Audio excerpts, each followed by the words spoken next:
Salve, salve rapaziada, hoje eu vou trazendo um vídeo aqui sobre algumas dicas do jogo Total War Shogun 2.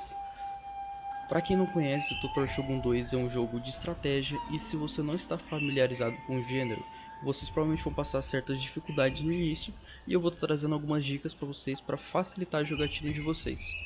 A primeira coisa, que nem seria uma dica, porque é algo um pouco até óbvio, é a questão de você selecionar o seu clã. Cada clã ele possui bônus diferentes dos outros, então é bom você dar uma lida no que cada clã faz e para você selecionar qual vai ser o tipo de gameplay que você vai tentar fazer. Por exemplo, o clã Takeda, ele é um clã baseado na cavalaria, então você vai recrutar cavalaria mais barato do que os outros clãs, as suas cavalarias vão ser melhores do que os outros clãs e vai ser mais barato de você manter essas cavalarias do que seria dos outros clãs. Então é uma gameplay baseada se você quer jogar com um exército de uma grande cavalaria e tudo mais. Por exemplo, o Mori, por outro lado, ele é um clã baseado na sua frota, na sua marinha. Ou seja, é um clã que os seus navios eles vão andar mais distante por rodada, por turno.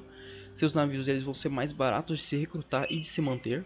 E os seus navios eles vão ser superiores aos outros clãs, eles vão ser mais fortes. Então, se você for jogar de Mori, é interessante que você jogue uma gameplay baseada no monopólio marítimo. Ou seja, vai ser interessante se você jogar de Mori que você conquiste, por exemplo, todas as rotas comerciais marítimas. Porque você vai ter uma frota forte o suficiente para manter isso. Já outros clãs é um pouco mais difícil de você conseguir esse monopólio marítimo.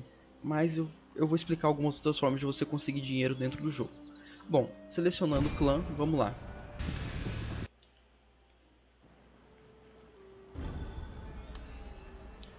Bom, aqui logo no momento que você iniciou o seu jogo, aqui eu acabei de começar, na minha província inicial tudo mais, vocês vão fazer uma coisa. Vocês vão aqui na aba de diplomacia, vocês vão selecionar o clã que não tem esse símbolozinho de moeda bem aqui, um clã que seja amigável, se for hostil não vai poder. E quando você selecionar esse clã, você vai bem aqui para entrar nas negociações e você vai pedir um tratado comercial para ele. Geralmente os clãs vão sempre aceitar essas questões se você está no início do jogo e ele não é muito mais forte do que você. Mais pra frente no jogo vocês vão ter que ficar ligado o que o seu clã produz e o que o outro clã ele exporta. Por exemplo, o meu clã ele não tem nenhum recurso que eu exporto para os outros clãs. Quando eu tiver vai aparecer essa setinha verde. Já o meu clã ele importa cavalos de guerra. Tipo, eu não produzo, mas eu importo de um outro clã, que é do meu outro tratado comercial. Então é interessante também que você consiga obter esses recursos para que os outros clãs se interessem em tratados comerciais com você. E esses tratados comerciais vão ser muito importantes porque eles vão aumentar a quantidade de dinheiro que você recebe ao longo do jogo. E isso vai ser muito importante, porque se você tem mais dinheiro, você vai conseguir melhorar mais a sua cidade. Você também vai conseguir manter exércitos maiores e exércitos mais fortes, além de frotas, é claro. Bom, no Total War Shogun 2 existem dois tipos de comércio dentro do jogo. Esse que eu acabei de explicar, que é o comércio interno, onde você realiza trocas com outros clãs dentro do Japão. E existe o comércio externo, que são esses pontos de trade bem aqui. Existem 6 no mapa e cada um vai te dar um desses recursos diferentes bem aqui. Então é muito interessante que você tente conquistar esses pontos. Para você conquistá-los, basta que você faça o quê? Você vai pegar um navio e enviar para cima dele. O navio ele vai ficar bem ali. Quando o navio parar em cima dele, você vai conquistar aquele ponto. E depois que você conquistar, você vai precisar fazer isso bem aqui. Você vai precisar chegar em um porto que você tenha. E você vai upar as suas docas para umas docas de trade. Ali, tá vendo ali na esquerda que agora, quando você tiver com um trading port, você vai poder produzir navios de comércio, ali, trade ship. Quando você estiver produzindo trade ships, você vai enviar eles para ficar em cima dessa bolinha bem aqui. Quando ele estiver em cima dessa bolinha, vai começar a iniciar uma rota de comércio da bolinha até a sua cidade. E isso vai te dar um bônus de economia muito alto. E você pode acumular até 10 navios dentro de uma bolinha dessa. Ou seja, vai te dar uma economia muito boa. Esse comércio exterior, ele é muito melhor do que até o comércio interior dentro do Japão. Então eu recomendo que, independente do clã que você esteja jogando, você tente pegar pelo menos de 2 pontos de trade desse. Quando você já tiver mais avançado no jogo, tente pegar o restante. Eu, como Mori, eu vou tentar focar na minha frota naval e vou tentar pegar todos os pontos de trade o mais rápido possível para aumentar minha economia o mais rápido possível também. Agora eu vou dar uma avançada nesse meu save para vocês darem uma olhada nisso. Bom, aqui eu dei uma avançada na minha gameplay, aqui eu já estou no turno 16. Nesse ponto do jogo, eu já estou realizando comércio com vários clãs aqui dentro do Japão. Acho que pelo menos uns 6 ou 7, aqui como vocês podem ver. Tem a moedinha sempre nos que eu estou negociando. E isso já está me dando uma economia muito boa. Além desse comércio interno no Japão, com todos os clãs, sempre que eu descubro um novo clã, eu vou lá, inicio a aba de diplomacia e tento comercializar com ele. Além do comércio interno dentro do Japão, eu estou com 2 rotas comerciais, como vocês podem ver, está amarelinho bem aqui. Eu coloquei os meus navios de comércio dentro delas, e isso está me dando uma renda passiva todo round. Bom, dentro dessas rotas vocês podem armazenar 8 ou 10 navios, eu não me lembro agora direito.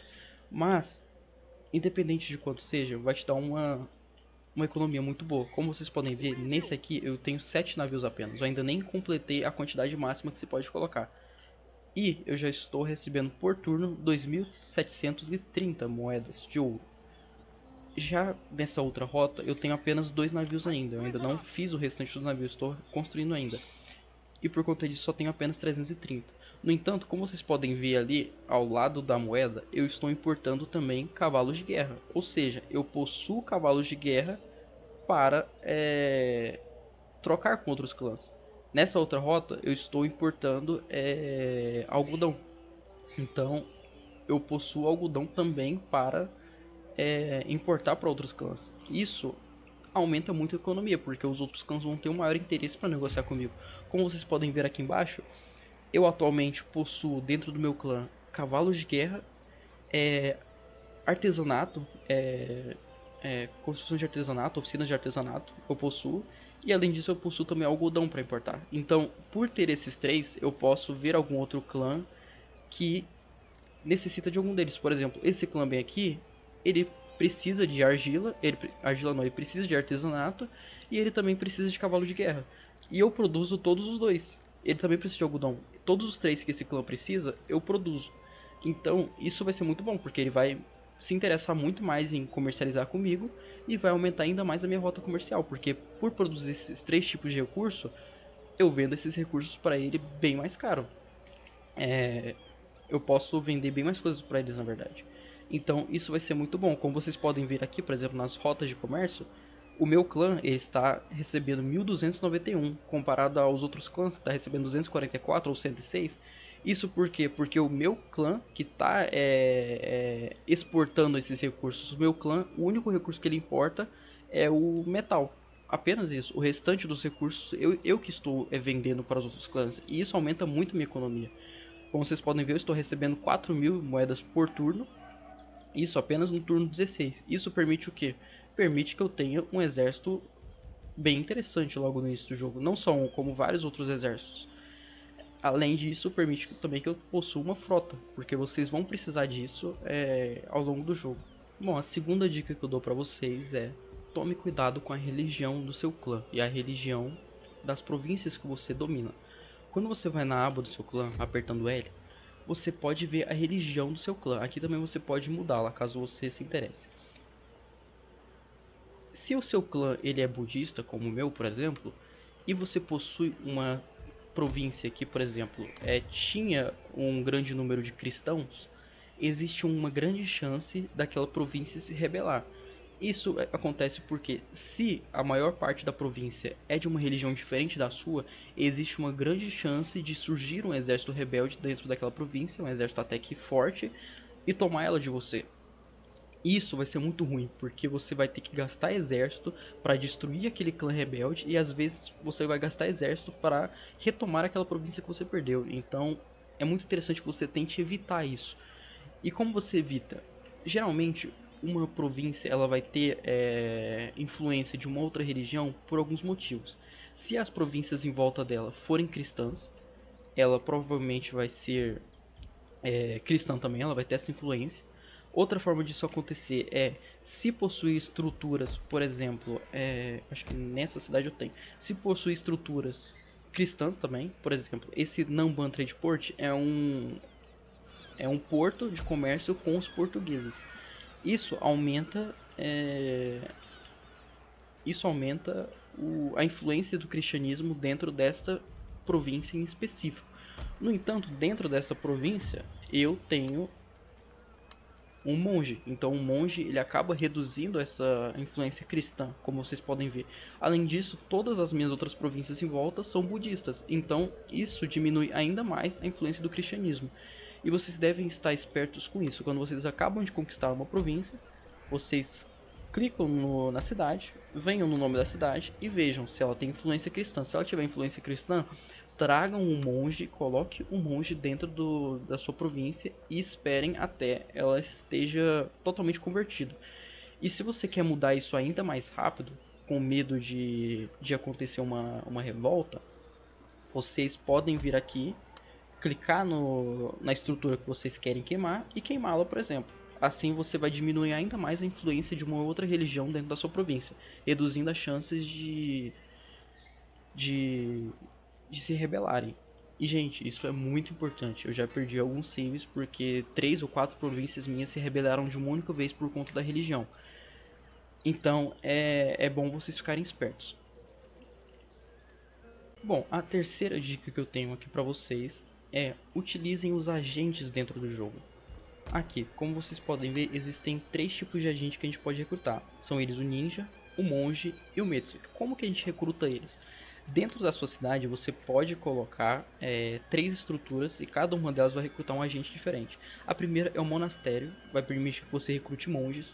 A segunda é o mercado da guilda, vai permitir que você recrute o Metsuki. E a terceira é a casa de apostas, ela vai permitir que você recrute o ninja. Bom, o que cada um desses agentes fazem? Começando pelo ninja. O ninja tem algumas funções úteis dentro do jogo. Ele pode ser utilizado para sabotar uma cidade ou sabotar um exército inimigo. Como isso funciona? Eu posso utilizar o ninja, por exemplo, para sabotar. Aqui, eu tenho o ninja bem aqui. Eu posso utilizar ele para sabotar uma cidade. Por exemplo, o que isso acontece? Se eu sabotar uma estrutura dentro da cidade, por exemplo, se eu sabotar o dojo que fazem os Nudachi Samurai. Se eu sabotar isso, essa cidade não vai conseguir produzir esse tipo de unidade por um turno. Então isso vai fazer com que o exército daquela cidade não aumente conforme o turno passe. E isso dê tempo de o meu exército chegar, por exemplo, e combater eles com uma vantagem numérica. Eu poderia também utilizar um ninja para sabotar os portões do castelo. Isso faria com que quando eu iniciasse um cerco e fosse atacar o castelo do inimigo, os portões já estivessem abertos. Isso facilitaria muito mais a minha conquista daquele castelo. Eu poderia também sabotar o exército inimigo, fazendo com que o exército não consiga sair do castelo e ele fique preso lá por um turno. Além disso, eu posso usar um ninja também para sabotar um exército no chão. Fazendo isso, o exército também não vai conseguir se mover. E outro ponto interessante do ninja, eu posso utilizá-lo para assassinar algum general dentro do exército inimigo. E se eu assassino os generais inimigos desse exército, por exemplo, o exército ele vai ficar bem mais fraco. Por não ter um general liderando, o exército ele é bem mais fácil de se derrotar, ele é bem mais fácil de se vencer, porque os generais eles possuem alguns bônus muito interessantes que eles dão ao exército. Bom, e se você colocar o seu ninja dentro de uma cidade também, você pode colocar para ele estabelecer uma rede de espionagem. Isso vai permitir que outros agentes inimigos tenham mais dificuldade de realizar alguma ação na sua cidade. Por exemplo, se eu tenho um ninja dentro dessa cidade e um clã inimigo tenta mandar um ninja para sabotar os portões do meu castelo, existe uma grande chance do meu ninja conseguir impedir isso, por exemplo. Então vai se tornar mais difícil de um clã inimigo fazer uma ação dessa. A outra unidade que a gente tem é o monge. O monge ele serve para quê? Tanto para aquela questão de conversão que eu já expliquei na dica anterior, quanto para você pode utilizar ele para demoralizar um exército inimigo, fazendo com que ele tenha uma moral reduzida em batalha. Se o inimigo tem uma moral reduzida em batalha, quando você começar a fazer baixas naquele inimigo, ele vai ter uma maior chance de fugir do campo de batalha. Então você vai conseguir vencer a batalha mais facilmente.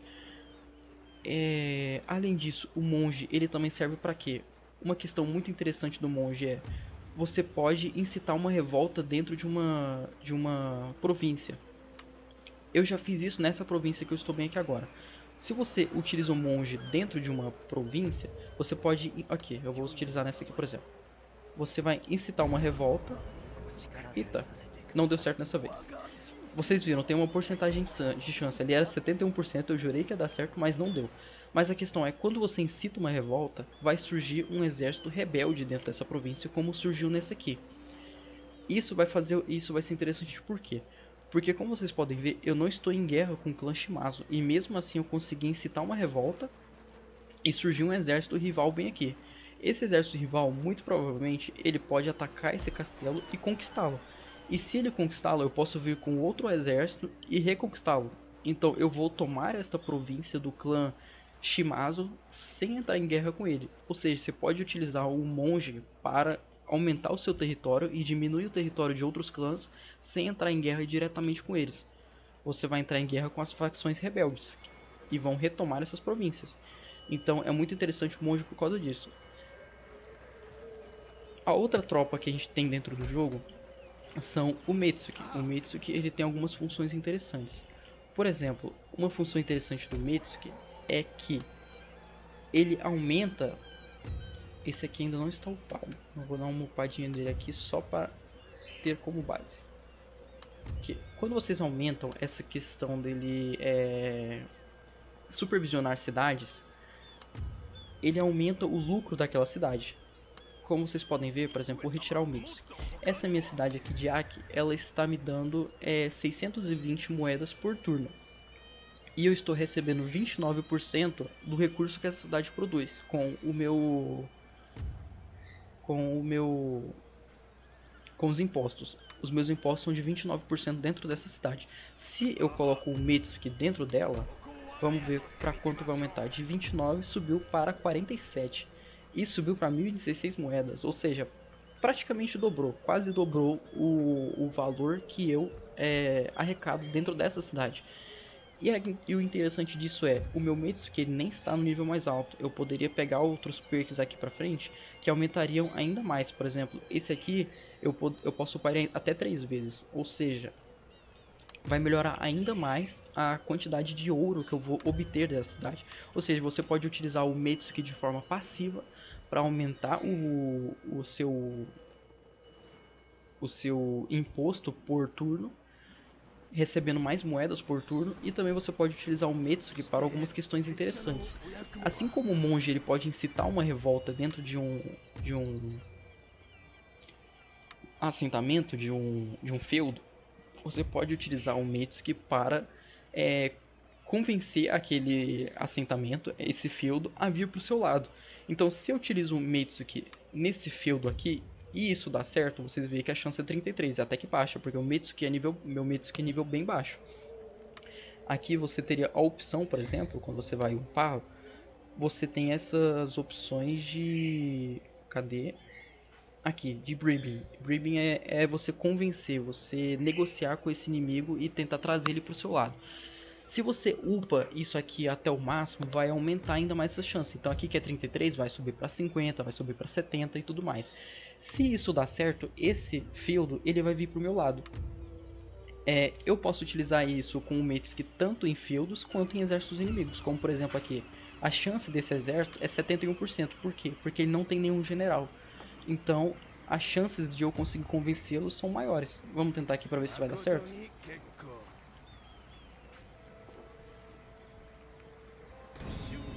Aqui, eu consegui. O exército que estava bem aqui, ele diminuiu e parte do exército se mudou para o meu lado. Ou seja, só de eu convencer esse exército com o Metsuki, eu ganhei todo esse exército bem aqui.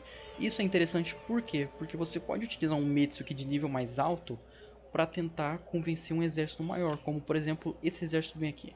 Esse exército que o clã esse exército que o clã Shimazu tem bem aqui, ele é muito maior do que esse exército que eu tenho bem aqui nessa parte, por exemplo. Se eu fosse enfrentá-lo, talvez eu conseguisse vencer com algumas táticas, porque meu exército também é de um nível um pouco mais alto. Mas existem grandes chances de eu perder muitas tropas no processo. Mas se eu utilizar o Metsuki nesse exército e dar certo, eu posso trazer parte desse exército para o meu lado. Então eu vou ter vantagem numérica. Isso pode me ajudar em grandes batalhas, como nessa aqui por exemplo. E ao longo do jogo o Metsuki vai ser muito útil para vocês por conta disso também. Bom, por fim, uma outra dica extra que eu trago para vocês é: tente manter a ordem pública das suas cidades pelo menos no nível razoável, para que vocês consigam colocar pelo menos o seu imposto no normal, sem que nenhuma província fique de forma negativa. Como vocês podem fazer isso? Vocês podem, por exemplo, melhorar as suas cidades colocando castelos. Se você aumenta o tamanho do castelo da sua cidade, isso vai aumentar o número da repressão, então a ordem pública vai aumentar. Vocês podem também guarnecer alguns exércitos dentro dessa cidade. Vocês colocam tropas baratas que não vai te gastar tanto por turno. E isso vai fazer com que essas tropas na cidade elas aumentem a ordem pública. E vocês podem também deixar monges, Metsukis e ninjas que também aumentam o nível de repressão dentro de cada uma dessas cidades. Então, deixando dessa forma, todas as suas províncias ficam verdinhas aqui. Elas não vão causar nenhum problema para você. E outra dica que eu tenho aqui também é: se você está precisando de dinheiro, você pode pegar um turno e colocar o valor do seu trade no muito alto. Você passa esse turno, aí você vai receber esse valor, no próximo turno você volta pro normal. Aí você passa um turno normal e no terceiro turno você coloca no muito alto de novo. Você pode ficar intercalando dessa forma e isso não vai te prejudicar de forma alguma no seu jogo. Porque para uma província se rebelar, ela tem que estar insatisfeita por mais de um turno. Então se você deixar apenas um turno dessa forma, não vai ter nenhum efeito negativo dentro do seu jogo. Então você pode ficar utilizando dessa forma intercalada para você conseguir um dinheiro maior. Como vocês podem ver, no normal eu recebi apenas 5 mil no próximo turno. Se eu coloco no muito alto, eu vou receber 13 mil.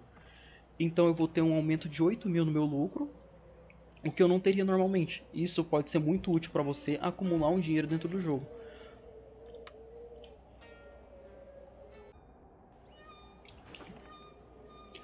Bom, uma outra dica extra que eu trago para vocês é: não mande seus exércitos batalharem sozinhos. Quando vocês iniciam uma batalha dentro do jogo, existe a opção de vocês fazerem a batalha passar automaticamente, ou seja, seu exército vai brigar com o exército inimigo, só a IA deles, e você só vai ver o resultado final depois. Ou existe a opção de você controlar seus exércitos e brigar manualmente com o inimigo.